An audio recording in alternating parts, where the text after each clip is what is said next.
ত্রিভুজের মান বার করতে বলছে, তাহলে অতিভুজের মান আমরা বার করবো। আমরা জানি সমকোণী ত্রিভুজের দুইটি বাহুর মান দেওয়া থাকলে অপর তৃতীয় বাহুর মান বার করতে হলে পিথাগোরাসের উপপাদ্য দরকার। আমরা পিথাগোরাসের উপপাদ্য থেকে বার করবো।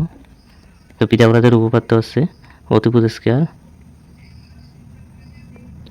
স্কয়ার ইকুয়াল লম্ব স্কয়ার প্লাস ভূমি স্কয়ার।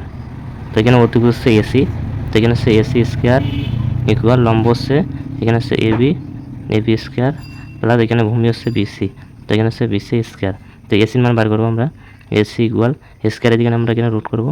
এখানে এবির মান হচ্ছে 5, এখানে 5, এখানে স্কয়ার আছে স্কয়ার প্লাস এখানে বিসির মান হচ্ছে 12, তো এখানে হচ্ছে 12, এখানে স্কয়ার আছে স্কয়ার। তো এসি ইকুয়াল এখানে হচ্ছে 5 বর্গ হচ্ছে 25 প্লাস এখানে 12 বর্গ হচ্ছে 144। তো এখানে এসি ইকুয়াল এখানে 12 আর 144 যদি আমরা যোগ করি তাহলে এখানে হচ্ছে 169।